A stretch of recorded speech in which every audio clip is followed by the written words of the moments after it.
자, 여러분, 시장이 아주 완벽하게 균형을 딱 이루고 있다고 한번 상상해 보세요. 그런데 갑자기 정말 생각지도 못한 충격이 꽝 하고 가해지면 어떻게 될까요? 모든 게 다 와르르 무너질까요?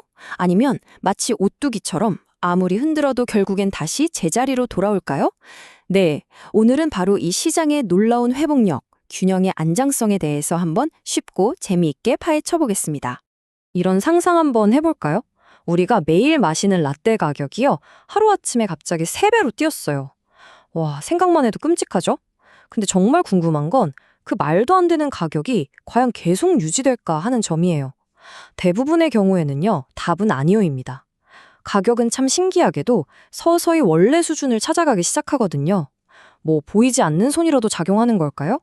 대체 어떤 원리가 이 뒤에 숨어 있는 걸까요? 바로 이겁니다. 이게 바로 안정적 균형의 핵심 아이디어예요. 시장이 어떤 외부 충격 때문에 잠시 균형을 잃더라도 스스로 그 균형을 되찾으려는 힘이 있다는 뜻이죠. 뭐랄까, 시장에 무슨 자동 복원 장치 같은 게 내장된 것처럼요. 자, 그럼 지금부터 이 장치가 과연 어떻게 작동하는지 위대한 경제학자들의 아이디어를 한번 따라가 보겠습니다. 자, 첫 번째 주자는 바로 레옹 왈라스입니다. 이분은 시장에 보이지 않는 경매인이 있다고 상상했어요. 물건이 너무 많이 남거나 혹은 너무 부족할 때마다 짠 하고 나타나서 가격을 막 외치면서 시장을 조율하는 그런 존재죠. 과연 이 신비로운 경매인은 어떻게 균형을 찾아낼까요? 이 그래프가 바로 그 경매인의 작업 설명서라고 할 수 있습니다. 자, 여기 가운데 균형점을 한번 보세요. 만약에 가격이 저 위, P'처럼 높아지면 어떻게 될까요? 그렇죠. 물건은 많은데 사려는 사람이 없으니까 재고가 막 쌓입니다. 이걸 우리가 초과 공급이라고 불러요. 바로 이때 경매인이 등장해서 외치는 거죠.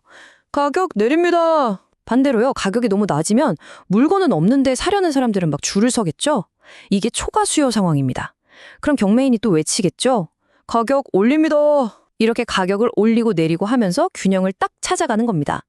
아주 간단하죠? 제가 강의를 하다 보면 학생들이 꼭 이 지점에서 아주 날카로운 질문을 던져요.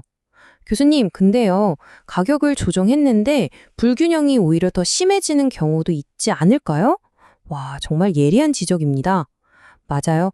왈라스의 이 멋진 이론이 통하지 않고 오히려 시장을 더 큰 혼란에 빠뜨리는 그런 예외적인 경우도 분명히 있습니다. 같이 한번 보시죠. 자, 이 그래프는 정말 이상한 시장을 보여주고 있어요. 보통 가격이 오르면 덜 사야 정상이잖아요. 근데 여긴 반대예요. 수요 곡선이 위로 쭉 향하고 있죠.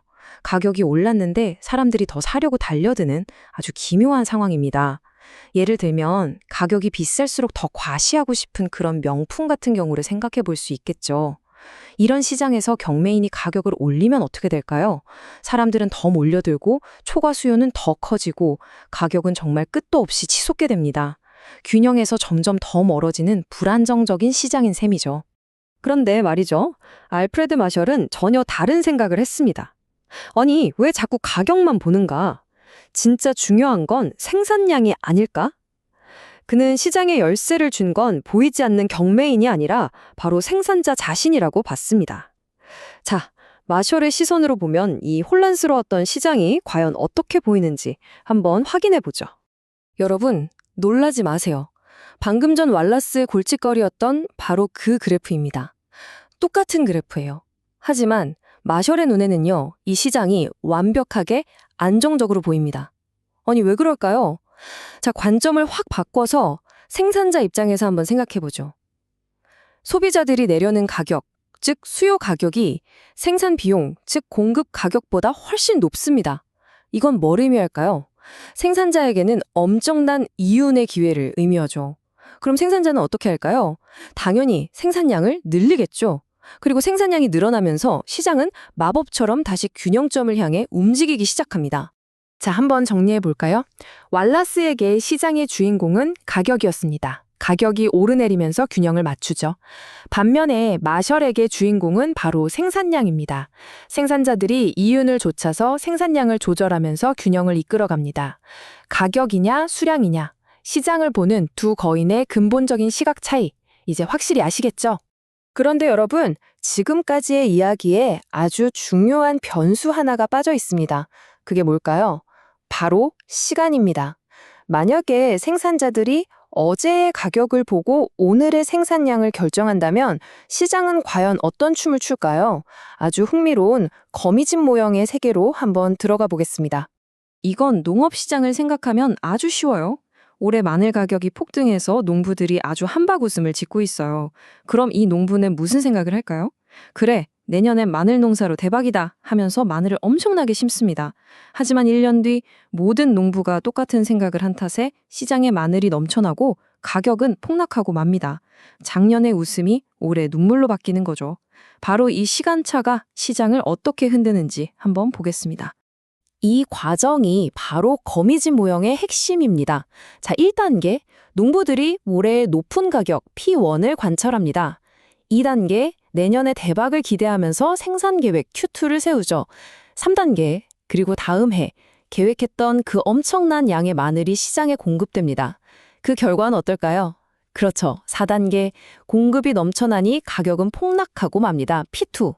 이처럼 한 박자 늦은 정보에 기반한 결정이 바로 폭등과 폭락의 사이클을 만들어내는 겁니다. 이 그래프가 그 과정을 아주 잘 보여주고 있죠. 마치 거미가 집을 짓는 것처럼 가격과 수량이 균형점을 향해서 빙글빙글 안으로 빨려 들어가는 모습이 보이시죠? 높은 가격 P1이 높은 생산량 Q2를 부르고 그 높은 생산량이 다시 낮은 가격 P2를 부르는 이 춤이 계속 반복되면서 시장은 점차 이 소용돌이의 중심, 즉 균형점으로 수렴하게 되는 겁니다. 신기하죠? 시간에 따라서 이 과정을 보면 바로 이렇습니다. 처음에는 가격이 정말 심하게 요동치죠? 위아래로 정신없이 움직입니다. 하지만 시간이 흐를수록 그 진폭이 점점 줄어드는 게 보일 겁니다. 그리고 마침내 안정적인 균형 가격, 저기 P스타에 도달하게 되죠. 비록 생산자들이 한 박자 늦게 반응하는 이런 혼란 속에서도 시장은 스스로 질서를 찾아간다는 아주 놀라운 사실을 보여주는 겁니다. 자, 왈라스부터 마셜, 그리고 거미집 모형까지. 이 긴 여정 끝에 우리가 발견한 시장의 비밀은 과연 무엇일까요? 오늘 배운 내용 핵심만 딱 정리해 보겠습니다. 오늘 우리는 균형으로 가는 세 가지 길을 봤습니다. 첫째, 왈라스의 길. 뭐였죠? 그렇죠. 가격이 조정의 열쇠였습니다. 둘째, 마셜의 길. 이번엔 생산량이 시장을 이끌었죠. 그리고 셋째, 거미집 모형의 길. 시간이 흐르면서 혼란이 질서로 바뀌었습니다. 방법은 조금씩 달라도 이 모든 길은 흔들리는 시장을 균형이라는 단 하나의 목적지로 이끌고 있었던 겁니다. 결국 시장의 안정성이라는 건요, 멈춰있는 어떤 고요한 상태가 아니에요. 오히려 외부 충격에 끊임없이 흔들리면서도 다시 제자리를 찾아가는 그 역동적인 과정, 그 자체인 겁니다. 중요한 건 넘어지지 않는 게 아니라 넘어져도 다시 일어서는 힘.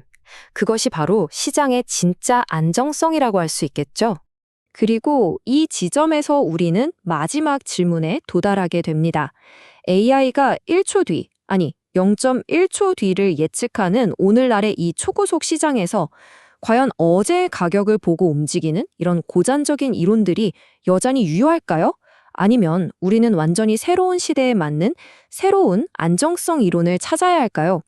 여러분의 생각은 어떠신가요? 지금까지 경제학 장 박사였습니다. 감사합니다.